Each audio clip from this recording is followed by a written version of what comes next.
Thank you for checking in on the OMA podcast and videocast. Great ideas, best practices shared by the OMA team members and partners. Hope you enjoy. Hey, everybody. Thank you for listening to the OMA podcast. I'm so excited to have three insanely talented and intelligent guests on here. We're talking specifically about how OMA has impacted Move Solutions, how it has impacted on so many different levels. We've got leadership, management, sales. We're going to be able to listen to sort of the perspective of OMA and how OMA impacts their projects from all kinds of different perspectives. And I'm really excited about having Pat Zagurski, Amy Linton, Megan Monette, just really like super, super talented people at their individual responsibilities. And I just want to thank all three of you guys for taking time out of your day to be on the show. Thank you. Oh, thank you, Mike. Well, hey, Pat, we're going to start with you. So, Great. Yeah, Pat, why don't you go ahead, tell us a little bit about your responsibilities and really how has OMA specifically impacted those responsibilities? Okay, a little bit about my role. I'm Vice President of Move Solutions. And as part of that role, we've got different offices throughout the state of Texas that we've got brick and mortar offices. And my role is to manage, oversee, work with the different layers of management at those locations. And then work with specifically OMA to broaden our footprint. If you take our brick and mortar stores, we're also able to then support projects throughout the nation using our OMA network. As far as their impact on us, it's been pretty remarkable.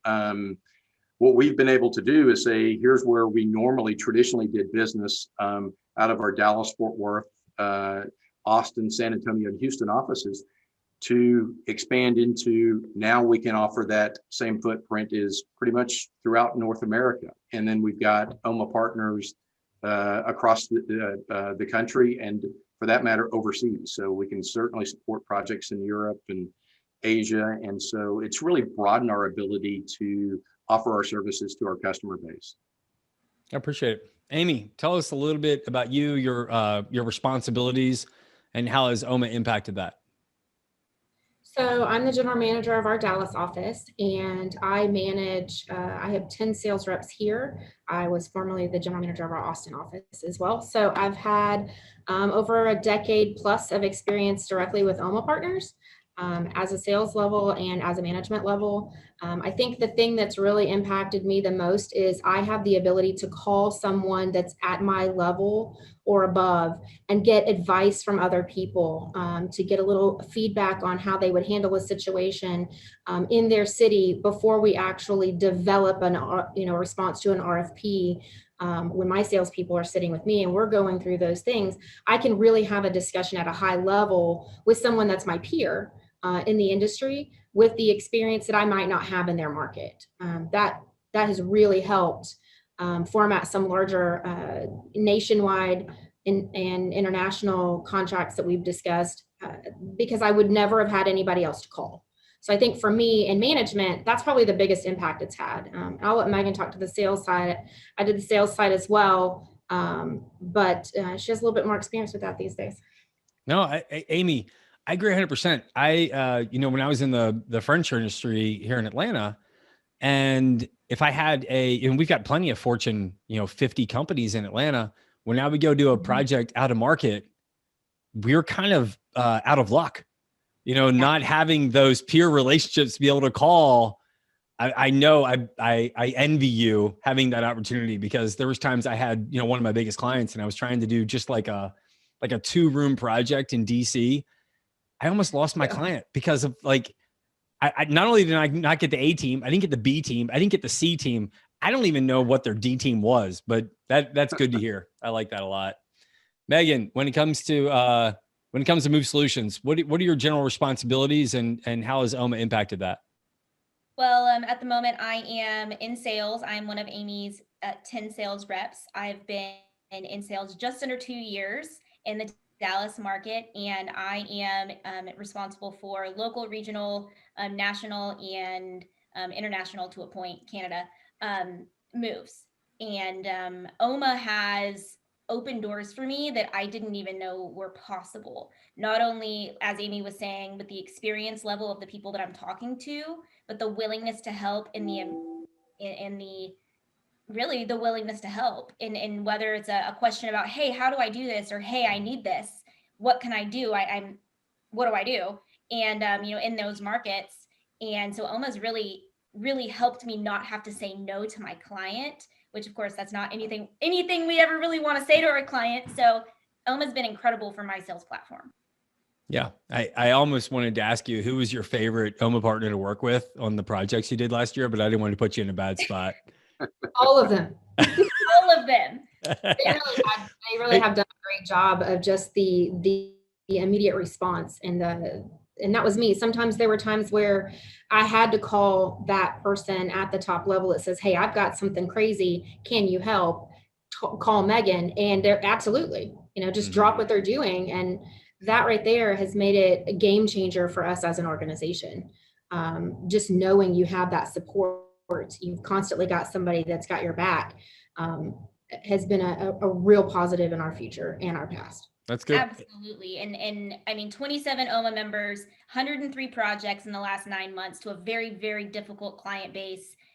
I can't say thank you enough to the people that I have been fortunate enough to work with. Megan, walk us through it again. You did projects with 27 different OMA partners last year? 103 projects. But wasn't there a shutdown last year and you were still doing all this? Yes. That's pretty incredible. I'm guessing that was an OMA record. Like, has anybody ever done that? Not that we know of, no. Okay. Well, Megan, we're now claiming you OMA world champion for 2020. Just thought I'd let you know. So you officially are. Hey, Pat, talk to us about some systems and structure, like with this, having this beast of a team to work with. What type of things have you put in place to help move solutions, sort of get the most out of that OMA tool? Yeah, a great question, and love to expand on that. So as we started doing more and more business through our OMA partners, we absolutely saw the need that we needed to structure this so that we could make sure that we're supporting our OMA partners when they're sending us business, taking care of their clients in such a way that upper management had instant visibility that an OMA partner was requesting work activity for us. And so that upper management could get involved in the decisions, and so that our operations group, so it's not only supported top down from management, but actually bottom up. So what we put in place is through our custom CRM system, when an OMA partner requests us to do work for them, all the way down to the individual work order that the crews are dispatched out to go do that work, it marks and registers that as an OMA partner to draw emphasis to. This is very important. We take care of an OMA project the same way we would with a referral from a commercial real estate entity. Is we've really got two masters to serve on a project like that. We've got the end user that's got to be taken care of and everything done correctly for them. But we've also got the person that referred us that business that may have their own objectives that we need to meet and satisfy as well, where during the middle of a project, it happens pretty darn regularly, is what was quoted and the scope of work that was described changes slightly, or in some cases dramatically. And there's need for change orders, need for communication with the OMA partners. And what we've tried to do is structure the company really so that senior management all the way down to the mover in the field has visibility of the importance of that. And then we've put in place tools so that if there is a change out in the field, that we can give that visibility pretty much instantly to our OMA partner so that they know what's going on out in the field. And certainly Amy can speak to that a little bit more on the process side of here's the tools that we put in place. But from a structure, we've tried to design it so that, and it was pretty much sit in a room, and this is probably about 10 years ago. And how do we structure the organization to take an OMA project and be the best OMA partner that we can be? And I know that seems cliche or, oh, that's great to hear from somebody, but we really did take that approach. It was as much as about the change in structure, it was about the change in attitude. And we really took that attitude and put that to work for each of the levels of management, all the way down to the field worker, to make sure that we all had that attitude of what do we need to do to be the best OMA partner that we can be. Mm-hmm. I bet you that carried over into everything though. Like I got to think that if it was even a one-off, someone moving a chair from the 7th floor to the 5th floor to a 27 OMA partner project, I mean, that just permeates through the whole company, doesn't it, Pat? Yeah, but from a culture standpoint, what's unique and satisfying, gratifying even, is that when you make changes like this and you can recognize that here's what we want to do for an OMA partner, well, that spills over into the organization company-wide. It's certainly OMA partners are very important. We're going to take great care of them, but that same culture spills out into every single client that we do work for. And so it's really helped us, whether we're involved in an OMA project or not, of management's involved, all the way down to the field worker, making sure that we've dotted the I's, crossed the T's, and ended that experience for the customer with a handshake and a thank you. Mm-hmm. Mm-hmm. There was actually a great one of the I got really big on habits last year, Pat, on books, and one of the books I read was sort of like impacting habits and interruption for habits. And it was the CEO. He came from the government and he took over Alcon, the Alcon giant Labs. aluminum company, right? Oh, okay, yeah. And there was a lot of pressure between the unions and the leadership and all this other stuff. And he said, look, here's my plan. He said, we're going to be the safest company. We're going to be so safe. And he implemented that. And in his time at Alcon, over the course of 10 years, they had the greatest, increase in shareholder value and everything, because when he focused on just safety, because then all of a sudden the unions were like, well, how do you argue with leadership that wants to, improve safety, right? You can't argue with that. But he just put all these systems in place that they were the safest. They actually had the less downtime. And that's where, like, it sounds like even OMA's almost doing that, right? Like if you raise the bar because this is the OMA standard, the only byproduct is that all of Move Solutions improves, correct? Absolutely. And that's spot on is, it's almost like, I'd hate to equate it to, you're losing weight and which is better? Okay, I'm losing weight, therefore I feel better, or you've adopted a new philosophy and you feel better because you are losing weight. Which is it? Is it that I'm losing weight that's making me feel better, or I feel better, therefore I'm losing weight? And I know weight's probably not the best topic. We all got the COVID-10 on, right? Yeah. So maybe it is apropos. So. Pat, I'm not going to edit that out. I'm going to let you kind of just hang out there with that one. Okay. So we're going to move on. Perfect. Amy, talk to me specifically, right? I think Pat got a little bit into process, but like what processes are you seeing that help you most when it comes to dealing with other OMA partners? And what have you kind of learned through the processes you put in place? So I am what's called the OMA sales response team, the SRT. So everything that comes from OMA comes directly through me. That was something that we implemented. I'm not sure if we implemented that before OMA decided to implement it or vice versa, or it kind of came at the same time. But the helpful part of that is that brings the process to one person, and that one person can then decipher what project is better for what salesperson, what type of client is it, how quick is it, how complex is it, give me the details of what it is, so I can give you the appropriate person to then execute at that level of excellence that we've kind of set our standard at. That rolls into what's called a lovely OMA RFP that we have internally in our custom CRM that we derived from an RFP that OMA actually created to get all of us on the same page, to kind of give everybody the information we needed in order to go do a walkthrough with a client. We've implemented that into our own CRM, and then OMA itself has their own work order process that we all register our interactions between each other, so we can kind of see where what kind of volume is OMA doing as a whole. So my role as the SRT is to manage that level at an internal level. So every OMA partner should have their own internal process of how they handle OMA projects or projects from someone outside of their own city, where they have brick and mortar, as well as adhering to whatever the OMA requirements are. So that way we're all on the same understanding of this is an organization that we kind of turned from a, hey, I know you, do you know somebody in California? Do you know somebody in Ohio?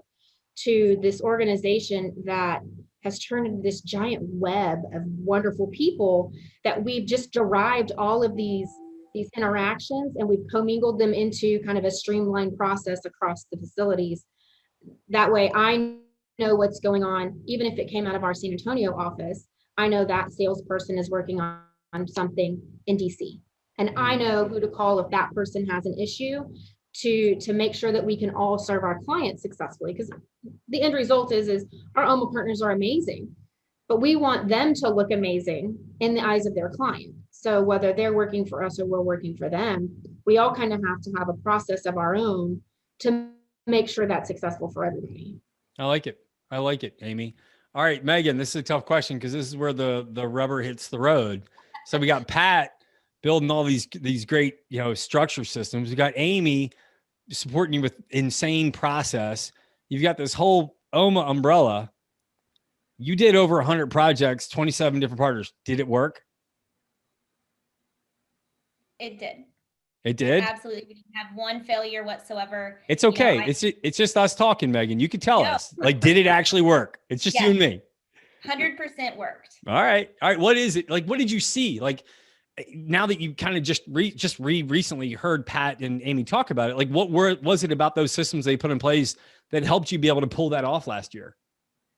They really put a structure together, and following the structure, it works. It's a recipe for success.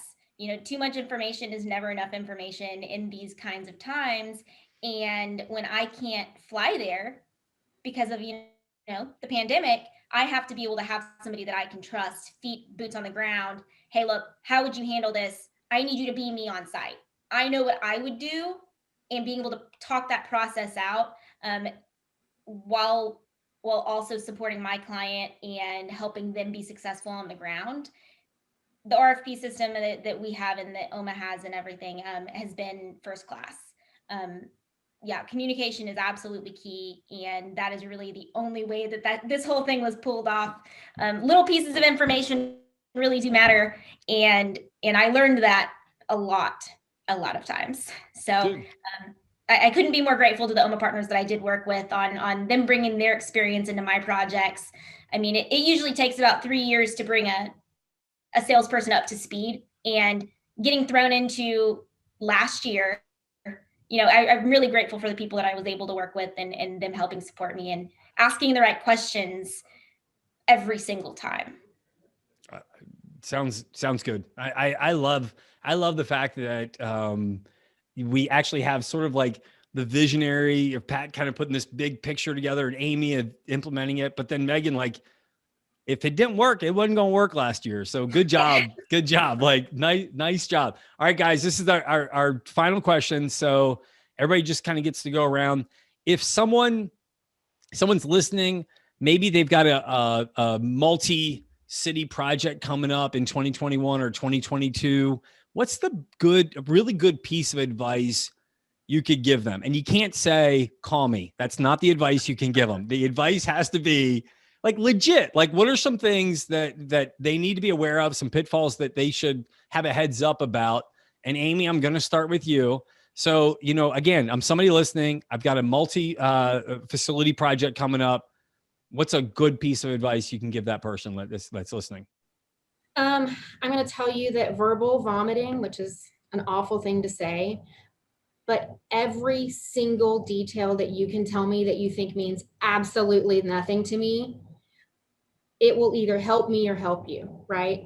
I can either come up with a solution that says, hey, by the way, you need to think about calling your voice and data cabling guy, or, oh, have you talked to your furniture people?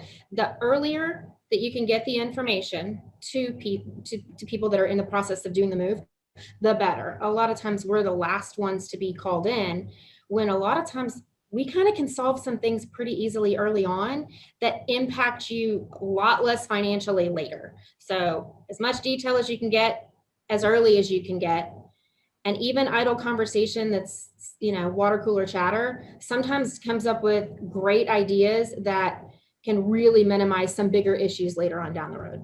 I love I it. think that's my big. No, it's good. biggest Megan, thing. you're going to be next. So Megan, again, somebody's got again, multi-facility project coming up. Give them a heads up. What's your one piece of advice to kind of just kind of keep your eye on the horizon? What do you got for them, Megan? I would follow up with Amy's about communication. Write it down, put it in an email. Phone calls, you get 100 of them a day. Put it into an email, put it in writing, make sure everybody sees it. And in relationships, it's about relationships. It's about who you know. It's about the, hey, how are you? How's the family? Hey, by the way, I have this need. How do I do it? Or can you support me? I mean, first week of the pandemic, I had a client in, New York City. Hey, I have 3 things that I need to shut down. And Jeff Silverstein in the advanced group jumping to it without even a question, or, Beacons in Seattle with Mike Christensen. It's about relationships. It's about communication. It's about those, get it in writing 100% of the time. Too much information is never enough information, and always ask questions. Awesome. Pat, I know this isn't your first weekend moving. Did you say 30, was it 31 years? Is that how many years? 31 years at New right. Solutions. Yeah. So 31 years. Amy and Megan just gave, probably covered about 90%. But Pat, I want you to get a little more granular. I got a project coming up. What do I need to have a heads up about? Let me know. Sure. So a couple of things that are the real world, right? You've got a project coming up. Is first establish timeframes for the projects. Okay. When do you need to be out of the space? When are you going to be in the new space? What are you going to do with the furniture? You've got to have a timeline to work off of. Then you can start backing into what suppliers are going to support your needs to accomplish those milestones, right? And then Megan and Amy both touched on it. Then it's about what's the detail to accomplish each of those milestones, right? So now you've kind of worked into, here's the time frame I've got. Here's the suppliers that potentially need to be involved, or at least the industries. We're going to do the moving then, the furniture then. I'm going to have to a GC involved prior to that. Is there decommissioning? Am I going to have to do real estate? And so kind of pick what each of those industry segments are, then start identifying suppliers. But to Megan's point and to Amy's point is, then it's about relationships. Call somebody that you trust. Don't call somebody that's going to sell you something. Call somebody that's going to consult with you and help you try to solve those needs, even if it's not them. And this isn't just me being boastful or whatever, but I have relationships with a lot of commercial real estate entities, and I'm just a discussion point with them. They bounce ideas off me. I'm not the vendor necessarily that's helping them, but over the 31 years, as you so kindly pointed out, we've seen a lot of things. And so we can help across lots of different industries. And so whether it's with an end user client or commercial real estate entity, architect design firm, we work with them on a consultative basis to make sure that we can identify, here's those milestones, here's the events that need to sequence out in the right order, so that project can be successful. And then obviously when you bring on board, the detail really comes into play, is write a detailed scope of work for the movers, of the furniture vendors, that kind of stuff. I love it, guys. Kind of I love it. All right. I'm going to put all your connections in the show notes. So if anybody wants to get in touch with Pat, Megan, or Amy, your LinkedIn will be in there. I'll probably throw your emails in there too. So anybody wants to get in touch with them and pick their brains. But I really want to take really just gratitude. The three of you are, insanely talented. You're an absolute joy to spend some time with. Thank you for sharing your knowledge with everyone. Really appreciate it. Can I say one last thing? No. Yes. What do you want, Amy? Go ahead. I just want to say, I think the reason that we have success with OMA is because of us and our commitment to serve the OMA community with excellence. I love it. Whether it's something coming into us or out of us as a result of somebody's, us performing work for people, we are truly grateful for the relationships that we have. And it's taken a lot of years to develop that trust. But to be able to pass that on to a salesperson that says, I trust this person, it's leaps and bounds of something I could never ask for before. I mean, it just, their faith in us and our faith in them makes this work. That's good. Well, that's a great thing for us to end on. Thank you so much, Amy. Thanks again, guys. We'll talk soon. All right, thanks. Thanks, Mike.